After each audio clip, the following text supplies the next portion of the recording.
कश्मीर तथा कथित तौर पर जन्नत, धरती का स्वर्ग और पता नहीं क्या क्या कश्मीरियत, सांस्कृतिक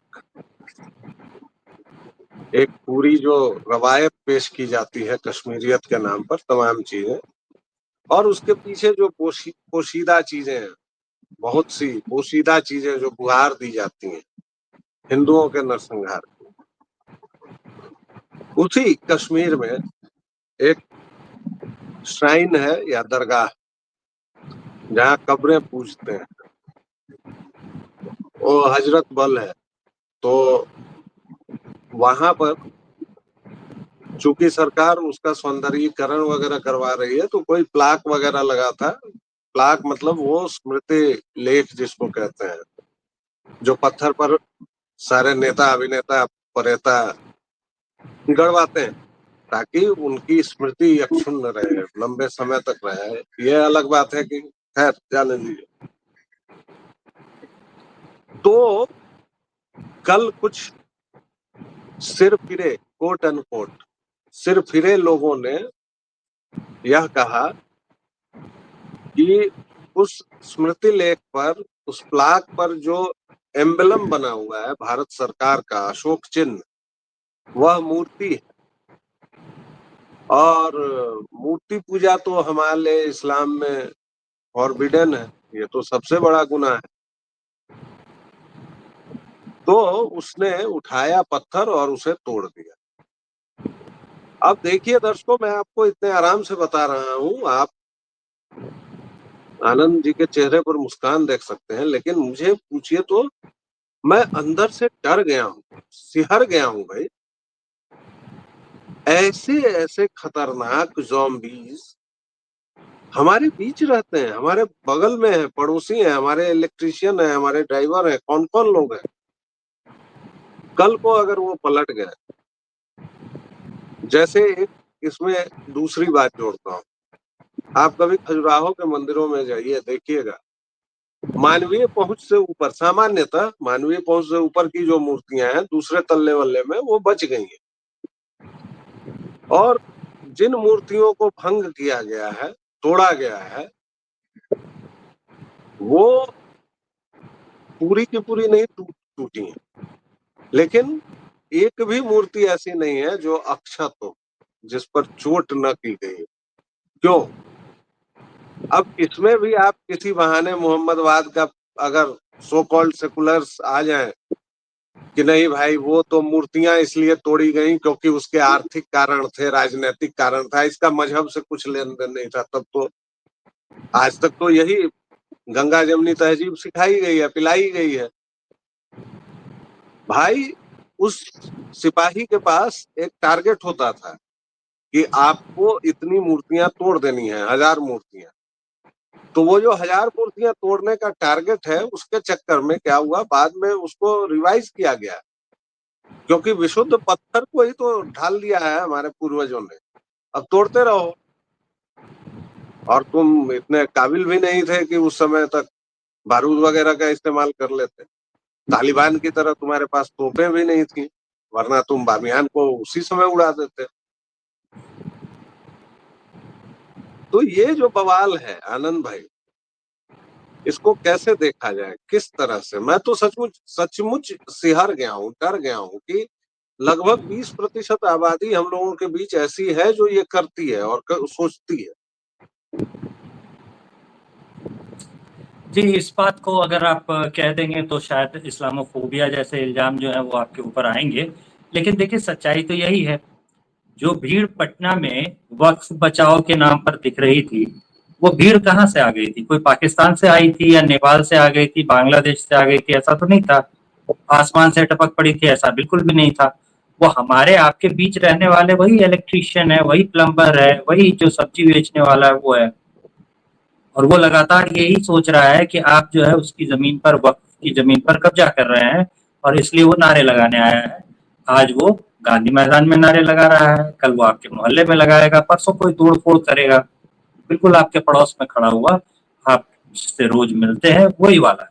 तो इसके लिए हमेशा जो है ना, हम हमेशा लोगों को कहते हैं, एक बड़ी अच्छी फ़िल्म आई थी वॉटर, ऐसी एक अच्छी फिल्म आई थी अर्थ।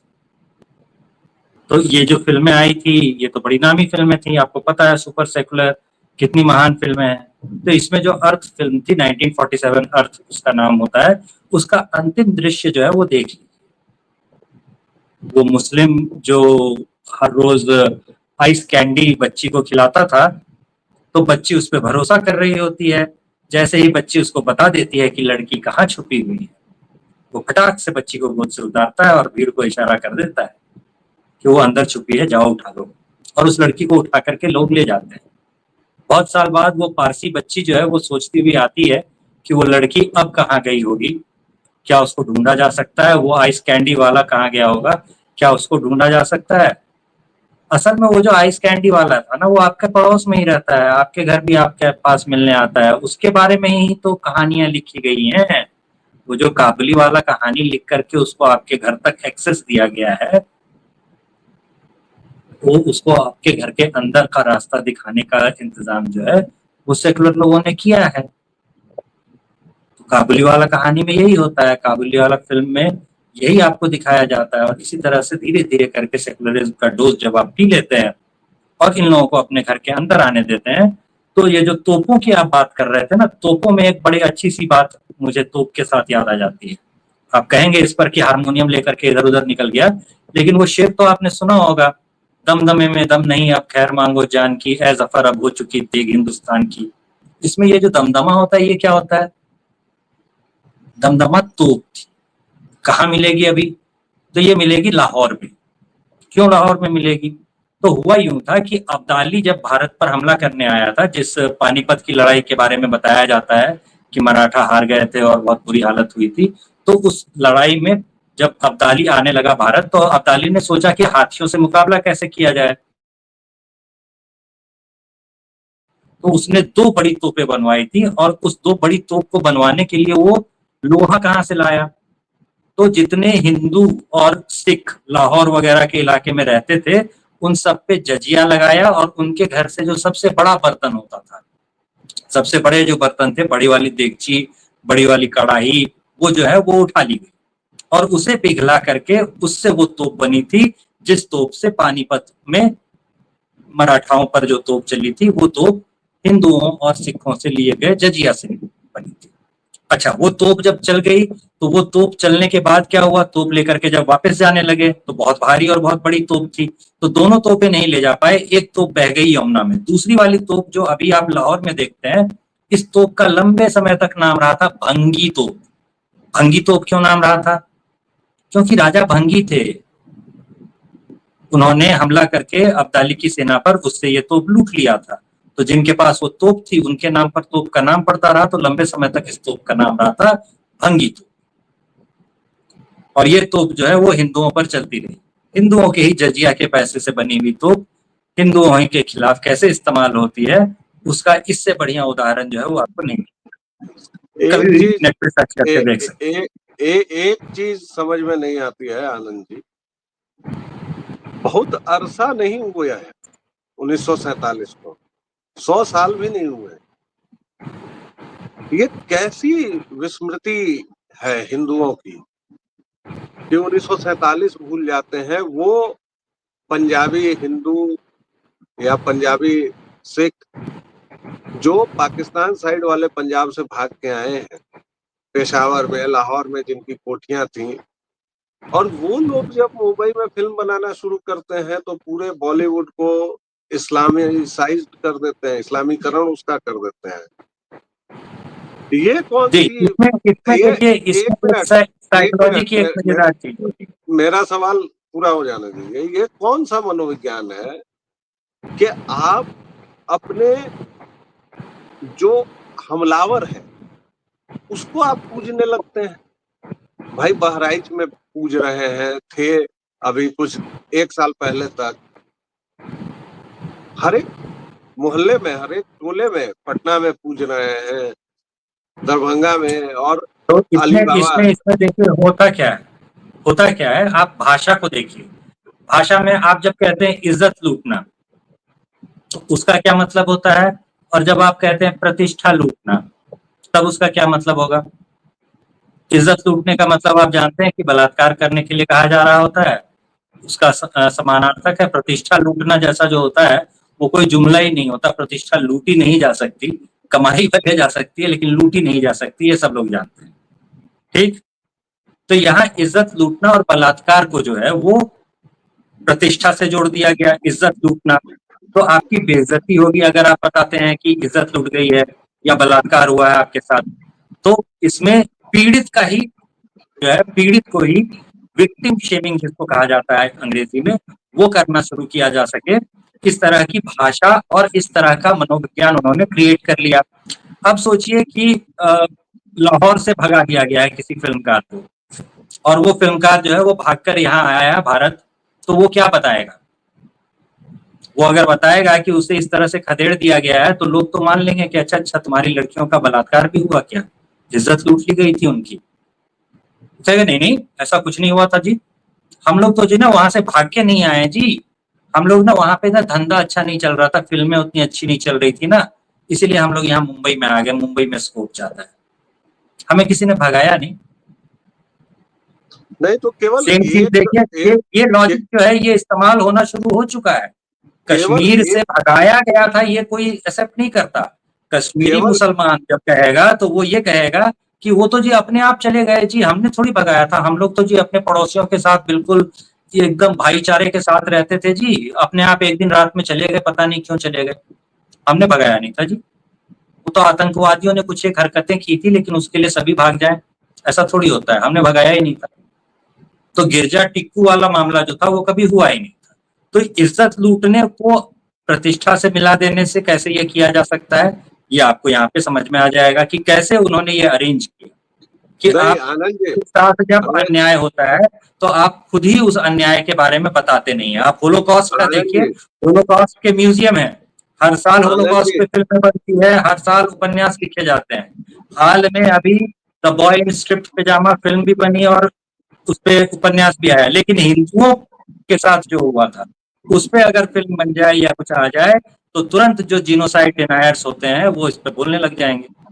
आनंद जी, एक वर्ग या एक दौर की ये बात नहीं है। चलिए 1947 में जो आए उसकी बात नहीं है।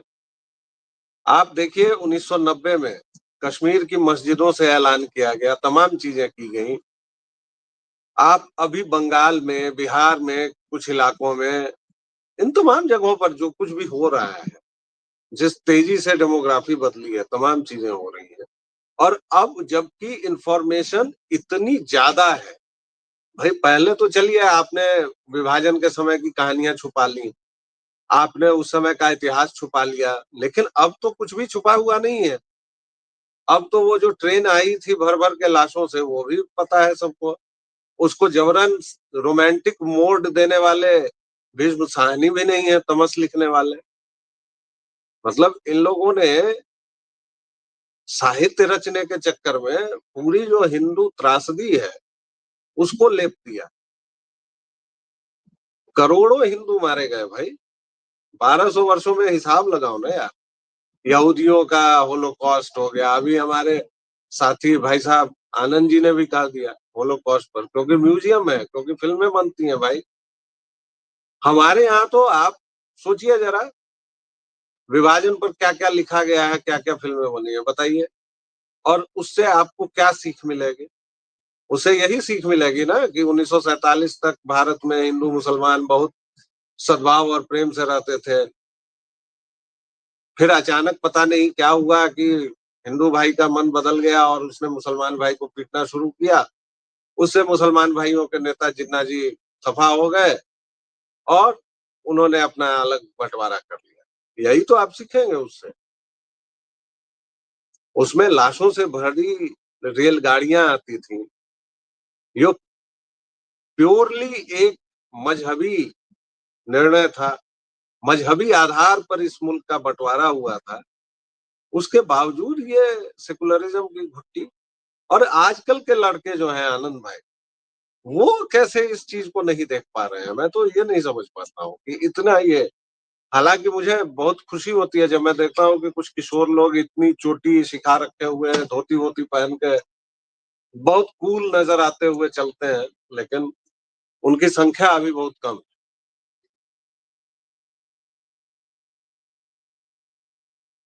आप म्यूट है साहब। संख्या धीरे धीरे बढ़ेगी, संख्या की परवाह मत कीजिए, ऐसे भी किसी भी समय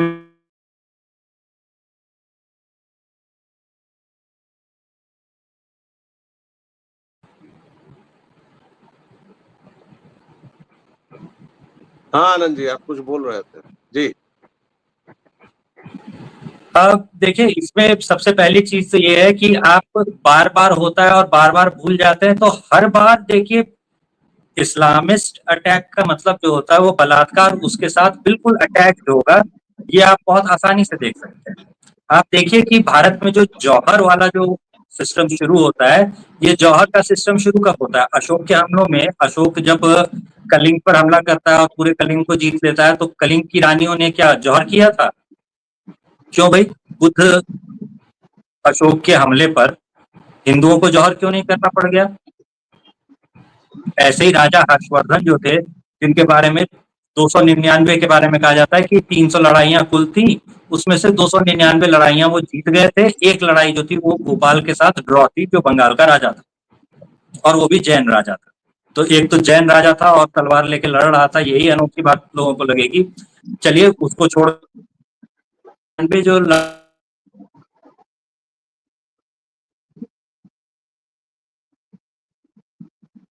अगर हम लोग इनका देखें कि भाई बाजीराव जो थे, जिन पर अभी अभी बाजीराव मस्तानी फिल्म भी आई, तो उनके 50 हमलों में अगर देखा जाए कि भाई 50 बार जो वो लड़ाइयां जीते, उन 50 हमलों में क्यों नहीं हुए जौहर? तो किसी में जौहर नहीं होता था, एक ही केस में जौहर क्यों होता था? तो यहाँ पे आपको समझ में आना शुरू होगा कि जौहर क्यों होता था। उसके बाद आपको समझ में आना शुरू होगा कि जहर खा करके भी तो वो जान दे सकती थी, किले की दीवार से कूद जाती तो भी डेथ होता, ये चिता में अपने शरीर को भस्म करने पे क्यों तुली हुई होती थी?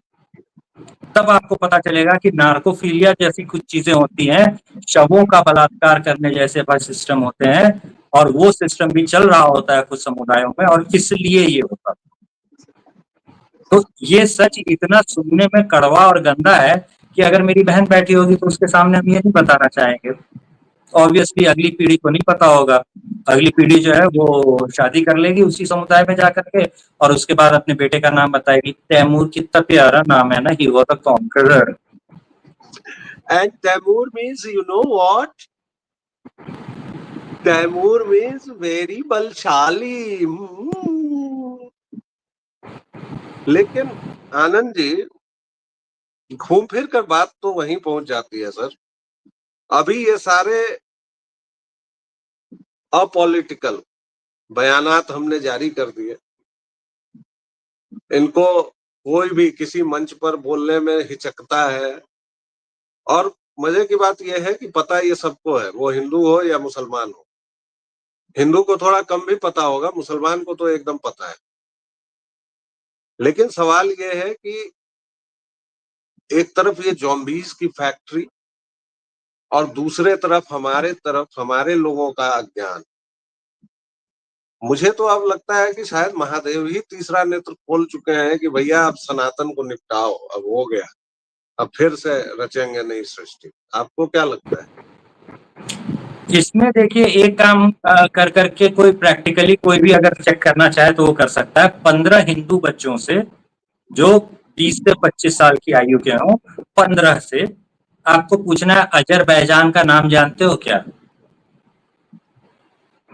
और उसके बाद आपको 5-10 समुदाय विशेष के मुस्लिम बच्चों से पूछ लेना है कि अजरबैजान का नाम जानते हो क्या, या क्या जानते हो अजरबैजान के बारे में।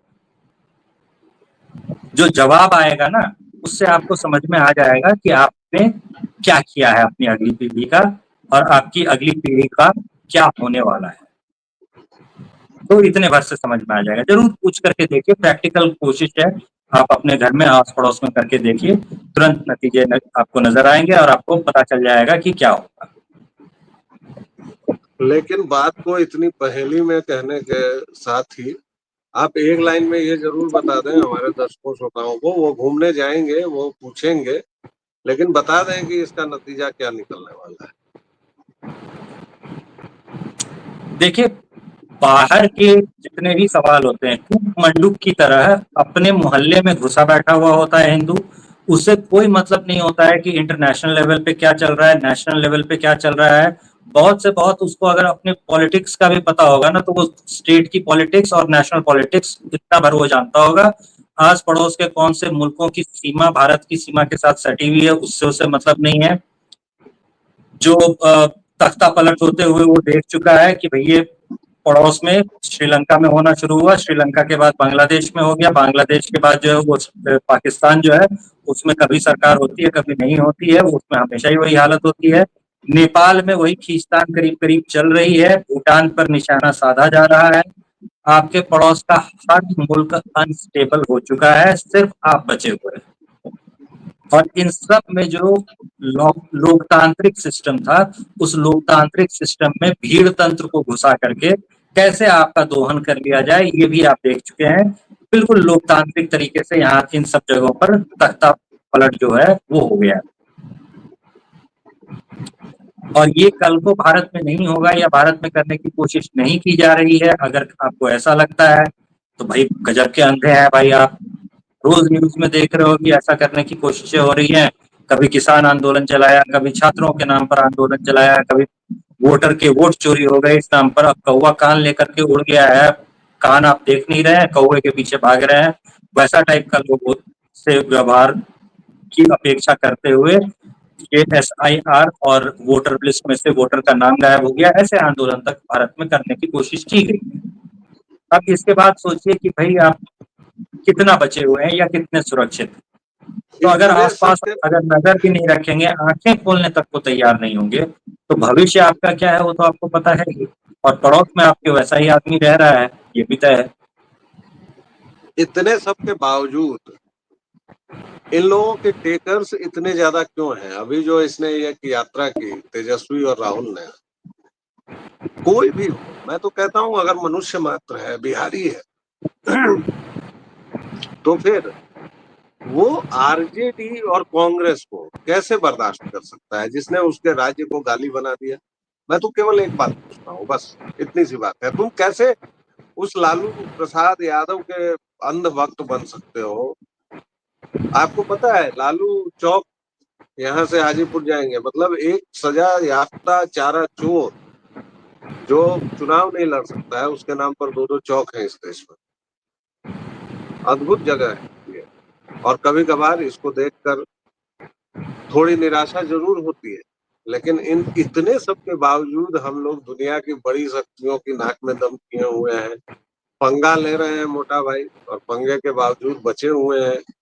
अमेरिका तक को कुछ कुछ कह दे रहे हैं और उससे चिट्ठी लिखवा ले रहे हैं, प्रेम पत्र अलग चल रहा है, आदान प्रदान।